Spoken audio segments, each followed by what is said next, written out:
इस सेक्टर के बिना इंडिया में इंफ्रास्ट्रक्चर ग्रोथ ही नहीं हो सकती। मैं बात कर रहा हूँ सीमेंट सेक्टर। पहले सुनो सीमेंट बनता कैसे है। लाइमस्टोन को एक बड़े बड़े भट्टे जिनको क्लिन बोलते हैं उसमें पिघलाया जाता है और बाद में उसमें ऐड किया जाता है या तो जिप्सम या फ्लाई ऐश या स्लैग, किस हिसाब से, जिस हिसाब से तुम्हें क्वालिटी ऑफ सीमेंट चाहिए। फिर सीमेंट बिकता कहाँ पे है, या तो वो सीधा बिल्डर्स को, कंस्ट्रक्शन कंपनीज को जाएगा यानी कि B2B, या फिर वो सीधा हमारे घरों में आएगा रिटेल के पास। ये होता है हाई मार्जिन बिजनेस और ये होता है लो मार्जिन पर वॉल्यूम ज्यादा होता है यहाँ पे। अब सुनो कमाल की बात, अब ये सेक्टर क्यों ग्रो करेगा। 12 लाख करोड़ का गवर्नमेंट ने यूनियन बजट में केपेक्स अनाउंस किया है कि इंफ्रास्ट्रक्चर डेवलप करेंगे इंडिया में, और बिना सीमेंट के इंफ्रास्ट्रक्चर हो नहीं सकता। जब से ब्लेंडेड सीमेंट का कॉन्सेप्ट आया ना, कंपनी की कॉस्ट गिर गई है, मार्जिन बढ़ गए हैं। अदानी और बिरला अपने प्लांट्स के पूरे पसीने निकलवा रहे हैं, हाई कैपेसिटी यूटिलाइजेशन पे काम कर रहे हैं। प्रधानमंत्री आवास योजना, बिना सीमेंट के कौन सा आवास होगा, सेक्टर को फायदा मिलेगा। सबसे इंपॉर्टेंट है डिजिटलाइजेशन।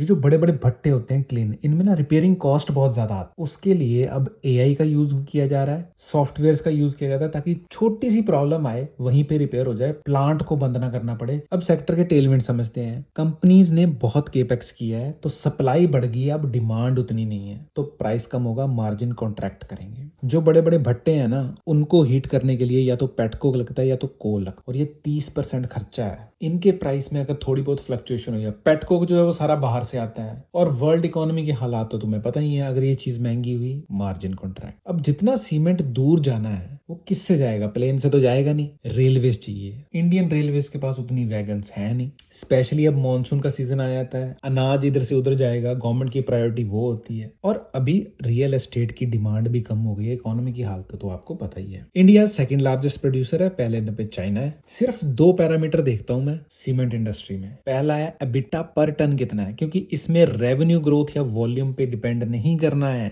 मार्जिन्स देखने हैं। दूसरा ग्लोबल पेटकोक प्राइस, ये बढ़ेंगे मार्जिन कॉन्ट्रैक्ट होंगे, कंपनी का दिवाला निकलेगा, ये घटेंगे कंपनीज प्रॉफिट में आएंगी।